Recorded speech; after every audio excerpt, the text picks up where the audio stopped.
का प्रयोजन क्या है,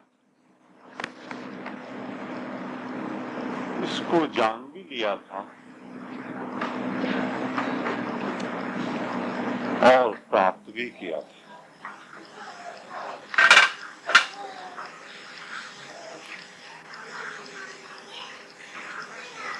और अति प्राचीन काल से वो परंपरा चलती चली, आज भी चल रही है।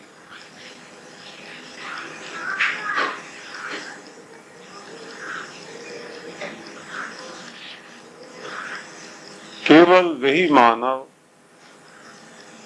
इस संसार में सौभाग्यशाली हैं जिनको मनुष्य जीवन का पूरा उद्देश्य पहले मालूम हो जाए क्या है, और मालूम होने के बाद फिर वो उस आस्था के अनुसार उसे प्राप्त करने की चेष्टा करें और फिर भगवान की कृपा के परिणाम स्वरूप उसे प्राप्त कर लें।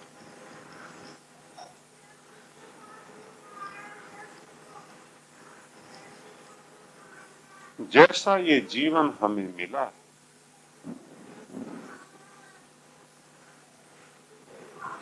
सभी जानते हैं,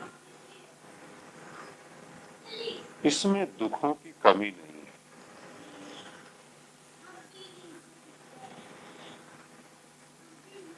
अनेक प्रकार के दुख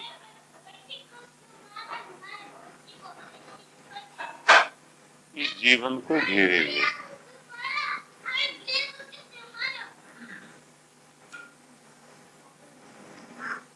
फर्क केवल यही मिलेगा कि किन्हीं के जीवन में किसी एक प्रकार के दुख हैं, किन्हीं और के जीवन में दूसरे प्रकार के दुख हैं, किन्हीं और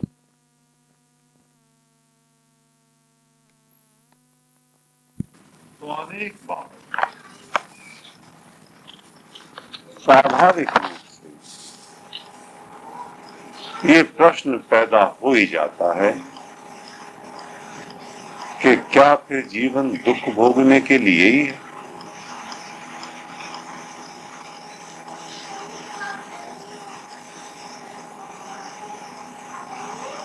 क्या दुखी भोगते रहे इसीलिए पैदा हुए?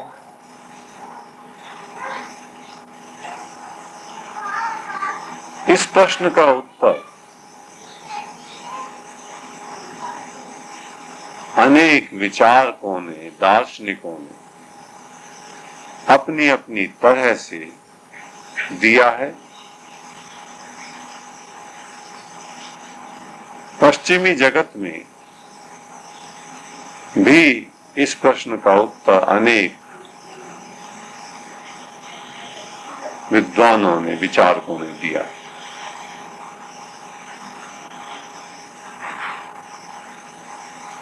जो एकमात्र विचारक हैं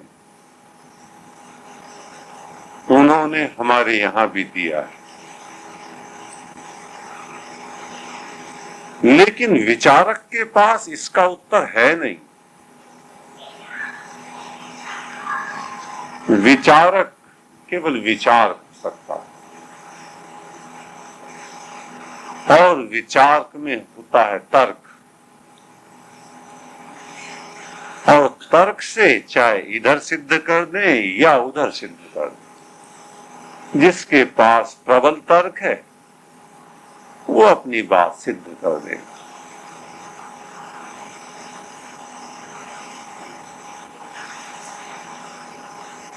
हमारी संस्कृति में इस प्रकार के महापुरुष सदा से हुए हैं, अब भी हैं, आगे भी रहेंगे, जो विचारकों की श्रेणी से आगे हैं।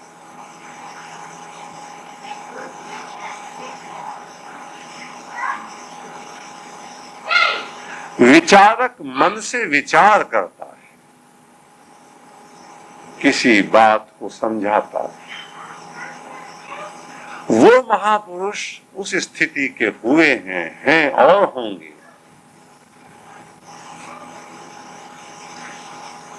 जिन्होंने जीते हुए ही मन पर विजय प्राप्त की।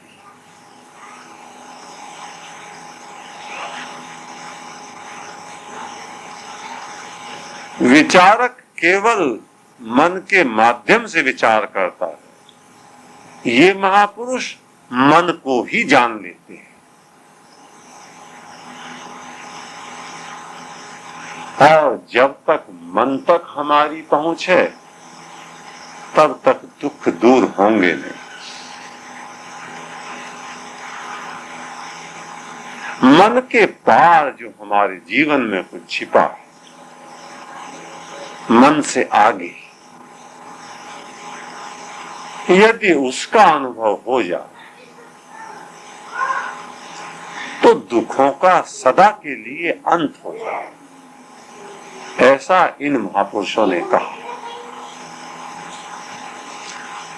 और जब मैं कहता हूं इन्होंने कहा तो उसका अर्थ यही है कि उन्होंने केवल शब्दों से नहीं कहा, जीवन से कहा, उनके जीवन ने कहा।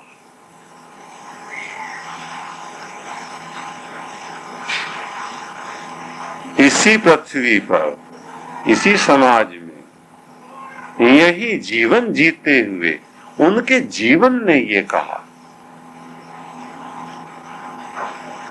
कि इन्होंने दुखों की दरिया, दुखों की नदी पार की।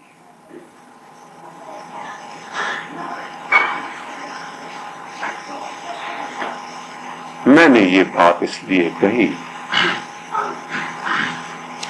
विचार भी ठीक है, विचार बुरी बात नहीं, विचार करना चाहिए, लेकिन सारा विचार व्यर्थ है यदि विचार से की हुई बात का आचरण न हुआ। यदि विचार एकमात्र विचार रह गया और आचरण न हुआ तो कोई लाभ नहीं होगा। आचरण, थोड़ा भी आचरण बहुत घने विचार से अधिक मूल्यवान है।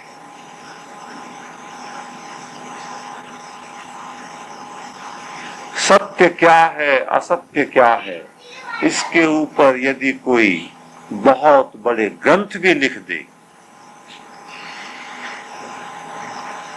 जैसे कि बहुत लोगों ने लिखे हैं, और कितना भी प्रसिद्ध हो जाए,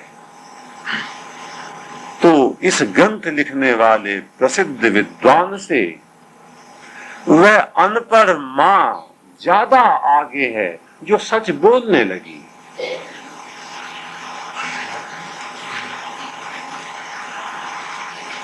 सच और झूठ के अंतर की व्याख्या मैंने पढ़ करके जिसने चेष्टा शुरू कर दी,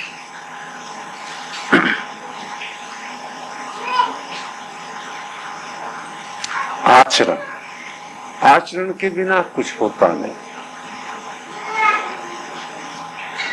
और जब आचरण की बात आ गई तो आचरण का एक मूल मंत्र है मर्यादा।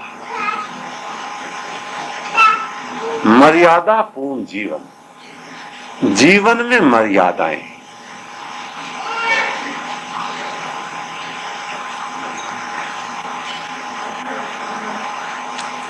जिस जीवन में मर्यादाएं नहीं है वो जीवन विकसित हो नहीं सकता और विकास की पराकाष्ठा जो भगवत प्राप्ति है, आत्मज्ञान है, उस जीवन में वो हो नहीं सकती।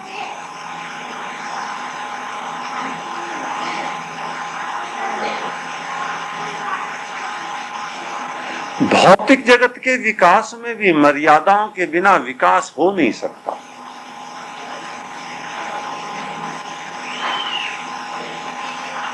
बिना मर्यादाओं के बहती हैं नदियां, बाढ़ आती है बहा ले जाती है गांवों को, मकानों।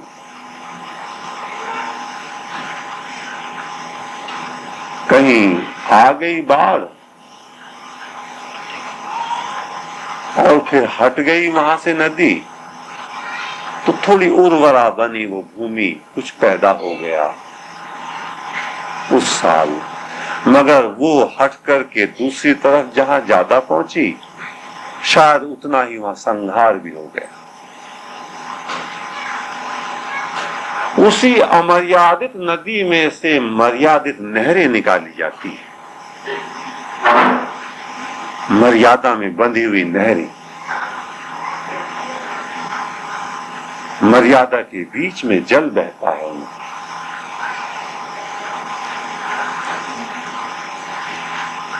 उस मर्यादा में बंधी हुई नहर से मर्यादा में बंधी हुई नालियां, राजबाहे, नालियां, ऐसे मर्यादा में बांध करके ला करके खेत तक जल पहुंचता है। उसमें खेती होती है, धन धान्य पैदा होता है, जीवन विकसित होता है। अमर्यादित नदी का जल भी कृतार्थ होता है, समाज भी कृतार्थ होता है, मानव भी कृतार्थ होते हैं जब वो अमर्यादित नदी मर्यादा में बंद करके खेत तक आई। आध्यात्मिक विकास भी ऐसे ही होता है।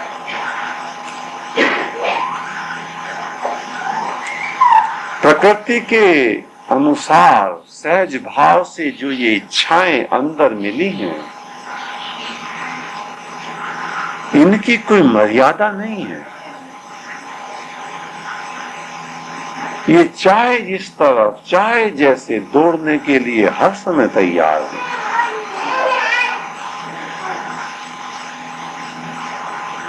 और इस मन की भी कोई मर्यादा नहीं है। ये नए नए स्पष्टीकरण, नए नए तर्क, नए नए कारण ढूंढ लेगा अमर्यादित रूप से दौड़ने के लिए, अमर्यादित रूप से इच्छाओं को पूरा करने के लिए।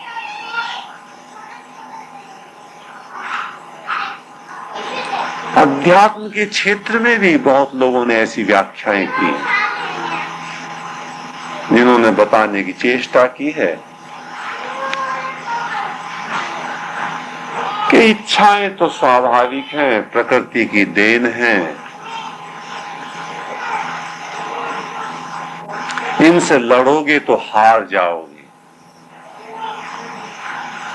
इनको भोग लो, पूरा कर लो, ऐसा कहा। ये सब कथन उन लोगों के हैं जो स्वयं अपनी इच्छाओं से हारे हुए हैं, जिनके जीवन में भगवान का पुष्प न खिल सका, अपनी हार के नए नए बहाने। ये ठीक है कि इच्छाओं से लड़ करके उन्हें दबाने की यदि चेष्टा करेंगे तो हार हो जाएगी, ज्ञान नहीं मिलेगा। लेकिन इससे ज्यादा ये ठीक है कि यदि इच्छाओं के गुलाम बने और मर्यादाएं न हुई तो बहुत ही ज्यादा पतन हो जाता है। ठीक मार्ग ये है, इच्छाओं को मर्यादित करना होगा, न अमर्यादित रूप से उनका भोग, न उनका दमन, दोनों गलत है।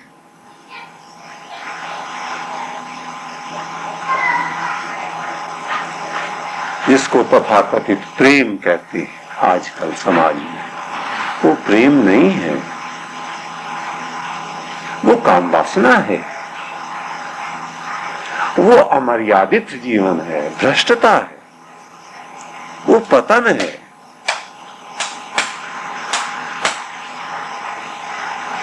उस मार्ग पर चल करके भगवान की प्राप्ति नहीं होती, कभी नहीं हो सकती। आत्मज्ञान की घटना नहीं घट सकती। और जैसी इच्छाएं अंदर हैं, उन्हें मैं कुचल दूंगा, उन्हें मैं मार डालूंगा, समाप्त कर दूंगा। योगी बनना है इसलिए उनको खत्म कर दूंगा, इससे भी नहीं बात बनेगी, इससे भी हार हो जाएगी। भगवान नहीं मिलेंगे, आत्मज्ञान नहीं घटेगा।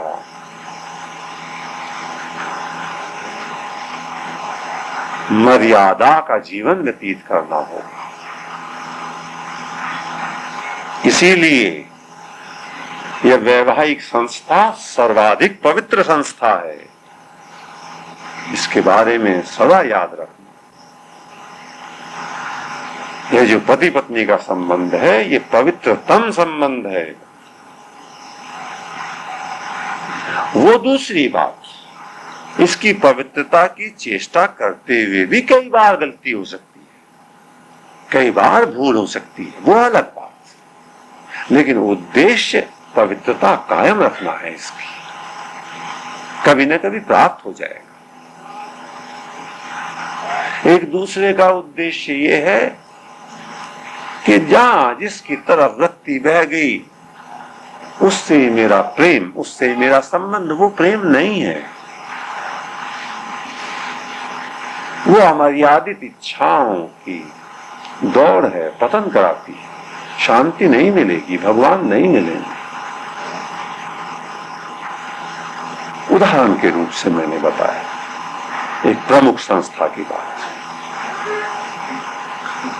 कितनी ही गलतियां हो जाएं, उन गलतियों को सुधार करके सद्गृहस्थ बनना है।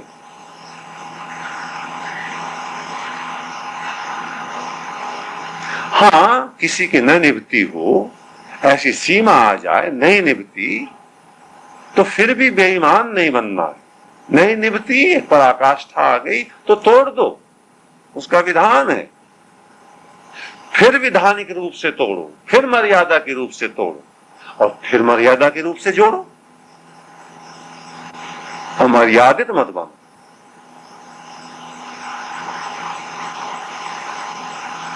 बेहतर ये है तोड़ने की नौबत न आए,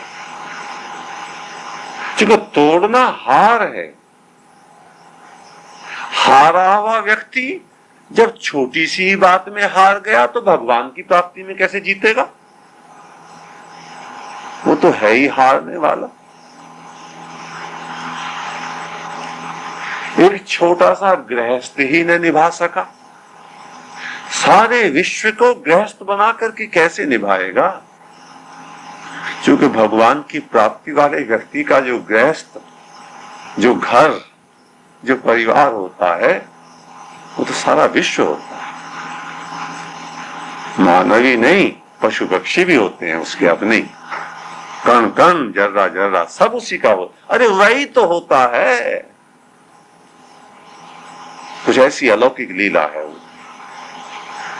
वो एक होकर के अनेक होता है, वही होता है, बस एक ही होता है। एक भी होता है, अनेक भी होता है, ऐसा कुछ हो जाता है बाद में। लेकिन वह तभी तो होगा जब पहले छोटा सा घर तो सुधरे। मैंने उदाहरण दिया। इसलिए मर्यादित जीवन और मन की चालाकियों को देखते रहना। इसी प्रकार से हर क्षेत्र में मर्यादा। ये जो जल्दी धनवान बन जाने की ललक है, ये भी ऐसा ही पतन कराती है। जल्दी पैसा इकट्ठा हो जाए, जिसके पास पैसा, मन कहता है उसकी प्रतिष्ठा, समाज में पूछ, सुख वैभव के साधन, इसलिए जैसे भी पैसा हो जाए, ये मूर्खता है, अज्ञान है।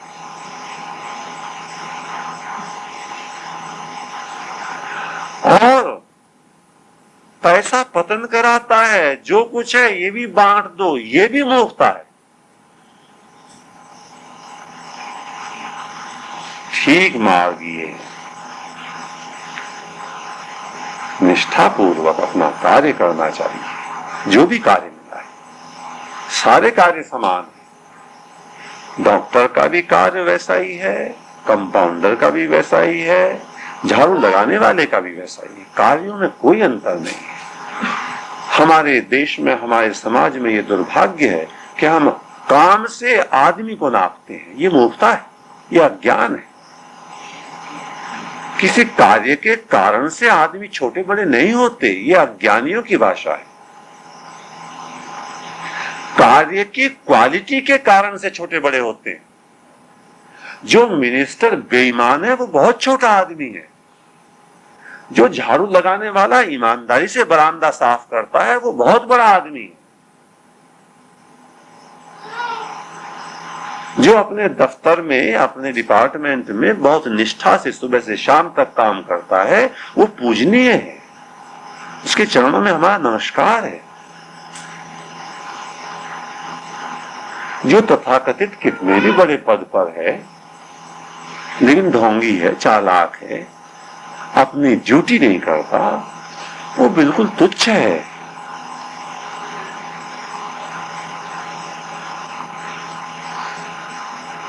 तो उस क्षेत्र में भी मर्यादा में रहकर जो धन मिले उसी की सीमा में अपने गृहस्थ का पालन करना बहुत बड़ी तपस्या है। ये वास्तविक जीवन है, ये गौरवमय जीवन है, इसकी गरिमा है। ठीक ईमानदारी की कमाई से अपने परिवार का पालन पोषण करना, व्यवस्था करना, उतने ही साधनों के बीच में उतने ही कपड़े, वैसे ही कपड़े, वैसे ही भोजन की व्यवस्था, उतना ही जितना हम कर सकते हैं, अपनी चादर के अनुसार पैर फैला करके जीना, ये बहुत बड़ी बात है। असली बात यही है। ऐसे व्यक्ति, ऐसा परिवार उन करोड़पति और अरबपतियों से बहुत ऊंचे हैं जो बिना मर्यादा के चाहे जहां से किसी भी तरह से धन लूटना, झूठी शान उससे पैदा करना। मैंने उदाहरण दिया। दूसरा, पैसे की लिप्सा। पहला मैंने उदाहरण दिया नर नारी के आकर्षण की बात।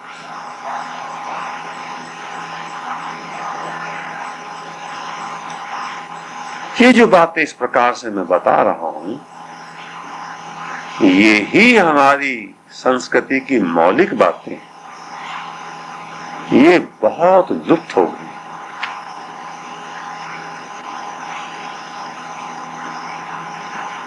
और लुप्त हो गई है, इसका प्रमाण इस देश की दुर्दशा है। चारों तरफ इस समाज की दुर्दशा है और कोई प्रमाण की आवश्यकता नहीं। चारों तरफ दुर्दशा।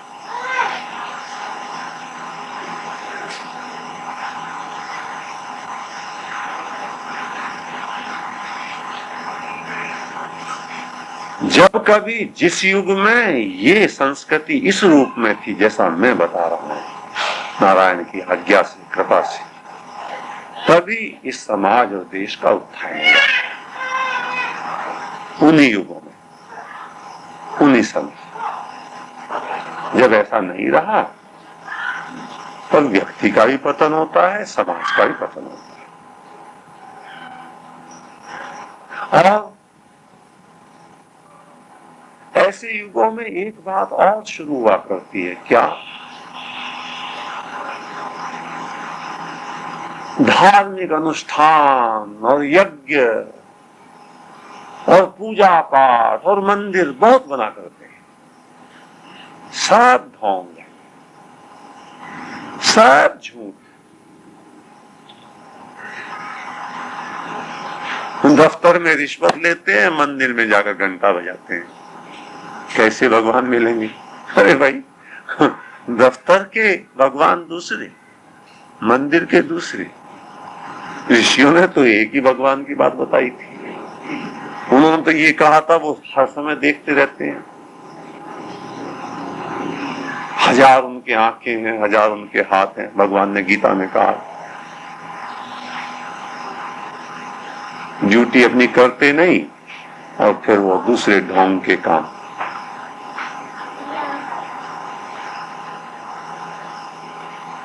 लेकिन कई लोग ऐसे भी हैं जो बहुत मेहनत और ईमानदारी से अपनी ड्यूटी करते हैं।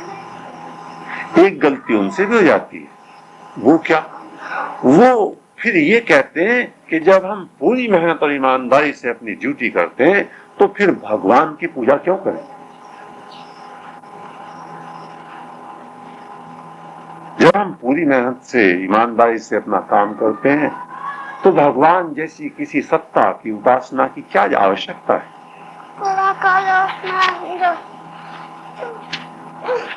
उनके लिए भी उत्तर है। उनके लिए उत्तर ये है कि ईमानदारी से, मेहनत से काम करना बहुत अच्छी बात है, लेकिन याद रखना, केवल ईमानदारी और मेहनत से काम करने से अहंकार न जाएगा, अहंकार समाप्त नहीं होगा, और जब तक अहंकार है तब तक दुख नहीं मिटेगा। इसलिए ईमानदारों को भी भगवान की पूजा करनी चाहिए, स्मरण करना चाहिए, क्योंकि अहंकार भगवान की कृपा के बिना नहीं मिटता, और अहंकार का मिटना ही मन से ऊपर उठ जाना है, जहां से मैंने बात शुरू की थी कि विचारक एकमात्र मन तक रहते हैं, ज्ञानी मन के पार, अहंकार के पार, आत्मा के अनुभव में चला जाता है, भगवान की प्राप्ति हो जाती है। और हम जो गृहस्थी लोग, साधारण गृहस्थी लोग हैं, उनके लिए भगवान ने जो श्रीमद् भगवद गीता के 18वें अध्याय में 46वां श्लोक कहा है, वो हमें याद रखना चाहिए। उसमें एक चरण में कहा है, स्वकर्मणा तमभ्यर्च्य सिद्धिं विन्दति मानव। पहले चरण में भगवान ने कहा कि जो परमात्मा सब जगह व्याप्त है और जिससे सब उत्पन्न हुए हैं, उसकी प्राप्ति करनी चाहिए, और वो प्राप्ति रूपी सिद्धि कैसे होगी? स्वकर्मणा तम अभ्यर्च्य सिद्धिं विन्दति मानव। अपने कर्म से उसकी पूजा करके मनुष्य सिद्धि प्राप्त कर लेता है, अपने कर्म से पूजा करके। जो भी कर्म हमें मिला है, सब कर्म समान, पढ़ने का मिला हो, इलाज करने का डॉक्टर के रूप में मिला हो, फैक्ट्री में काम करने का मिला हो,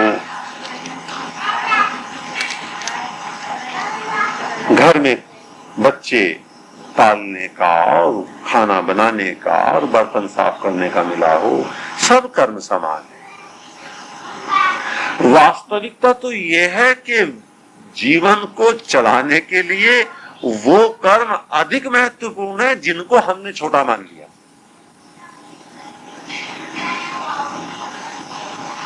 पुरुष कई बार सोच बैठता है, मैं पैसा कमाता हूं उधर, इसलिए मैं मुख्य हूं, प्रमुख हूं, ये तो घर में रहती है, 3 दिन घर में रह करके संभाल के तो देखे बच्चों, और घर की सफाई और कपड़े धोना। 3 दिन तो बहुत होते हैं, एक ही दिन में 105 डिग्री बुखार की नौबत, शाम तक छोटे छोटे काम करके तो देख, पता चल जाएगा उसे, सारी हैंकड़ी दूर हो जाएगी। मैं उदाहरण देता हूं ऐसे, माताओं का, बहनों का जो काम है वो तो अत्यंत महत्वपूर्ण काम, लेकिन अहंकार है पुरुष, कहता है वाह मैं कुछ विशेष तो हूं। यही पहचान भी उसकी मूर्खता की, उसको मूर्ख ही अपने को विशेष कहता है। खैर, काम कोई भी हो, काम को भगवान ने कहा इस श्लोक में, स्वकर्मणा तम अभ्यर्च्य, अपने काम से उसकी पूजा, काम को पूजा बनाना होगा, भगवान मिल जाएंगे। जिसके जीवन में कर्म पूजा बन जाएगा उसको भगवान अवश्य मिलेंगे। पूजा बनने की बात कैसे आएगी, अधिक विस्तार में तो नहीं जाएंगे, आज समय थोड़ा हो रहा है। संकेत के रूप में इतना जान लें, 4 चरण हैं कर्म के, 4 रूप। पहला तो है जिसे हम कह सकते हैं अकर्तव्य या निषिद्ध कर्म या दुष्कर्म। काफी मनुष्य समाज तो उसमें पड़ा रहता है, अकर्तव्य में, जो काम करने के नहीं है उनमें ही लोग पड़े हैं। उनका तो कोई जिक्र ही नहीं करना यहां पर सत्संग में, उनका तो प्रवेश ही नहीं है, अभी भटकेंगे। उनसे अगली स्थिति आती है बहुत जन्मों में, दुख भोगने के बाद, अनुभव होने के बाद, दुष्कर्म करने के बाद दूसरी स्थिति आती है कर्तव्य करने लगता है। ये ऊंची स्थिति है, इसलिए अत्यंत महत्वपूर्ण। सारे अध्यात्म का सार कर्तव्य कर्म में छिपा, ड्यूटी करने योग्य जो मेरा कार्य है उसमें पूरी शक्ति और क्षमता और ईमानदारी लगा दूंगा। भगवान ने किसी को प्राप्त हुए हैं, कभी न होंगे जो कर्तव्य कर्म की अग्नि के बीच में को नहीं निकलेगा। इसलिए कर्तव्य कर्म से शुद्धि होती है अंतर जगत की। अब कर्तव्य कर्म में जो जो जिसके हैं, सामने का जो भी अपना उद्देश्य है, पढ़ने वाले का वो होगा, दफ्तर का होगा, माता पिता की सेवा होगी, बच्चों का पालन पोषण होगा, जो भी कर्तव्य का दूसरी स्टेज। लेकिन कितना भी कर्तव्य कर्म कोई करे, कर्तव्य का एक भार तो बना ही रहता है, बोझ तो बना ही रहता है, दबे तो रहते ही हैं, आनंद तो आया ही नहीं जीवन में, पिस गए कर्तव्य करते करते। और कर्तव्य करने वाले को लानत बहुत पड़ती है, ये और याद रखना, लानत खूब पड़ती है कर्तव्य वाले को। सुबह से शाम तक खूब काम किया, कमाल का घर सजाया, सारा इतना अच्छा भोजन बनाया, और इतनी तुच्छ बात पर बिगड़ गए कि तौलिया यहां नहीं टंगा था। हद हो गई, हद हो गई। तुमने सारा घर का सत्यानाश किया हुआ है। भाई क्यों? तौलिया ही नहीं है। अरे भाई, और वो जो सुबह से शाम तक मैं इंतजार कर रही थी, पिस रही थी, तौलिया, छोटी सी बात, वो चीज यहां नहीं रखी, इसलिए सब बेकार। सब जब कोई छोटी मोटी इधर उधर की बात होगी, कहीं चले गए किसी जगह, और वहां बातचीत में थोड़ा आधा घंटा देर हो गई, तुमने मेरी जिंदगी खराब कर दी, तो सारी खराब कर दी, आधा घंटा देर आने गई। खैर, तीसरी स्टेज ये है कि व्यक्ति केवल कर्तव्य कर्म नहीं, सेवा में उतर जाता है। सेवा के अर्थ ये है कि कुछ रिटर्न नहीं चाहिए, कुछ ऐसा काम करते हैं बस हम दूसरे के लिए कुछ कर दें, चाहिए हमें कुछ नहीं, उसके जीवन में एक खुशी की लहर शुरू हो जाएगी। जो सेवा कर सकेगा वो प्रसन्न होना शुरू हो जाएगा, जितनी सेवा कर सके। और सेवा करने के लिए कहीं बाहर जाने की जरूरत नहीं है। सेवा किसी काम को नहीं कहते कि चलो वहां पट्टियां बांधेंगे और वहां खड़े हैं, पट्टी बांध रहे हैं, फोटो खिंचवाने की इंतजार है कि अखबार में छपेगा, कि वहां कंबल बांटेंगे, सेवा कर रहे हैं सेठ गंगा के तट पर जनवरी में कंबल बांट रहे हैं, कंबल बांट दिए 500, और वहां पे टीवी में आया कि नहीं आया आज शाम को बैठे। ये कोई सेवा नहीं, ये ढोंग है। ज्यादातर ऐसा ही करते हैं। प्याऊ लगा दी और एक बोर्ड भी लगा दिया, सेठ जमना लाल जोधपुर वाले, ताकि मालूम हो जाए कोई है यहाँ, जमना लाल भी हैं जिनको ध्यान है प्यासे लोगों का। कोई प्यासों का ध्यान नहीं, जमना लाल जी को नाम का ध्यान। ये कुछ सेवा नहीं। सेवा माने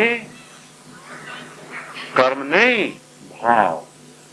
इतना शुद्ध हृदय हो जाता है कि अपने लिए ही जीना भी क्या जीना, जीना तो वो जीना किसी के काम आ जाए, सेवा। और ऐसी सेवा के लिए घर ही ठीक है, यही घर, सिर्फ एटीट्यूड बदलेगा, यही बच्चे, यही पति, यही सब कुछ, बस सेवा का दृष्टिकोण अंदर पैदा हो जाए और वही दफ्तर नहीं, भाव बदल जाए शुद्ध होते हो। लेकिन कैसा भी कोई सेवा करे, मैं सेवा करता हूं इसका अहंकार तो बना ही रहता। अभी भी बात नहीं बनी, पूरी नहीं बनी, प्रसन्नता तो शुरू हुई लेकिन सात्विक अहंकार रहता है। एक कदम और जाना पड़ेगा। क्या? सेवा करते करते करते करते सेवक का भाव भी समाप्त हो जाए किसी दिन, तो फिर पूजा पैदा हो। अब आई आखिरी बात। और सेवा और पूजा में अंतर ये है, सेवा में सेवक अपने को विशेष मानता है और जिसकी सेवा करता है उसे थोड़ा कम मानता है। मैं सेवा करने वाला इसकी सेवा करता हूं, इसे मेरी जरूरत। पूजा में पुजारी कहता है आपने कृपा की, मुझसे पूजा करा ली, मुझे अवसर दिया, आपकी अत्यंत कृपा,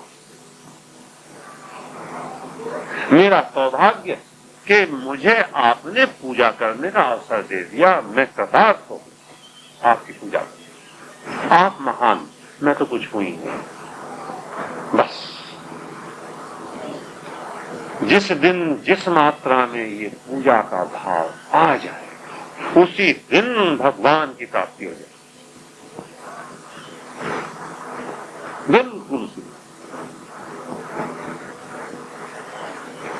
बतलाने में तो जल्दी बात होगी, देर लगेगी, प्राप्ति में देर लगती है, लेकिन बुद्धि से जानकारी भी अपने आप में महत्व रखती है। एक किसी रूप में मैंने बात यूं बताई तो विचार से बात शुरू की, तो विचार करते रहना चाहिए, मंथन करते रहना चाहिए, चलते रहना चाहिए। चिंतन, मनन, निधिध्यासन आदि जो बताए हैं वो सब मार्ग धीरे धीरे धीरे धीरे ऐसे अंतर जगत की शुद्धि करते करते फिर वह जो कण कण में बसे हैं वही वह हैं, सर्वव्यापी हैं, बाहर भी हैं, अंदर भी हैं, वह स्वयं ही आकर के वर्ण कर लेंगे। तुम्हें उनकी खोज न करनी पड़ेगी, वो तुम्हें खोज लेंगे। यही है, वही वह है, उनके अलावा कुछ दिखता ही नहीं। फिर निश्चित प्राप्ति हो जाती है उनकी।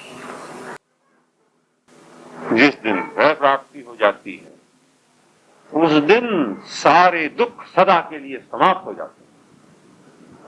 उस दिन जहां से मैंने बात शुरू की थी कि क्या जीवन दुखपूर्ण है, उसका उल्टा हो जाता है। नहीं, जीवन आनंदपूर्ण है। मानव जीवन उत्सव के लिए है, आनंद के लिए है, जश्न मनाने के लिए है, रास के लिए है, प्रसन्नता के लिए है।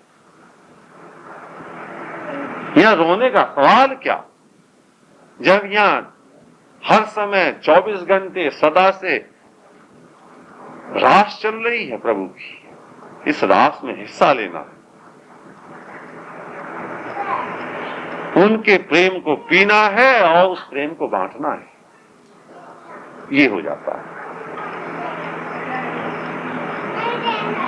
दृष्टि बदली, सृष्टि बदल गई।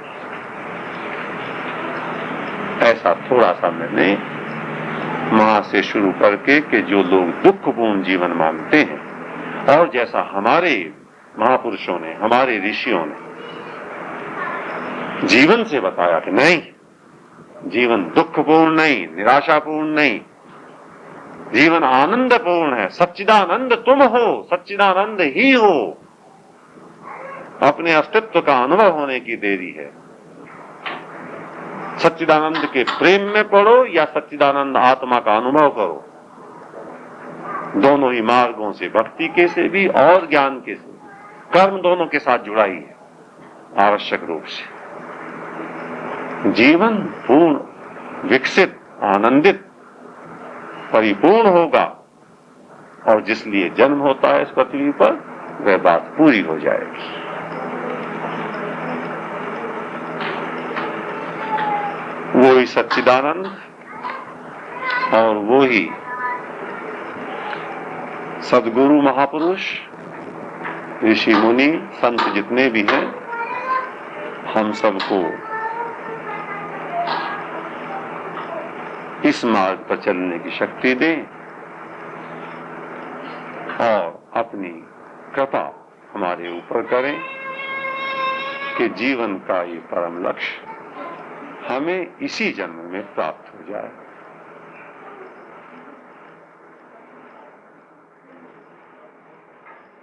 हरि ओम, हरि।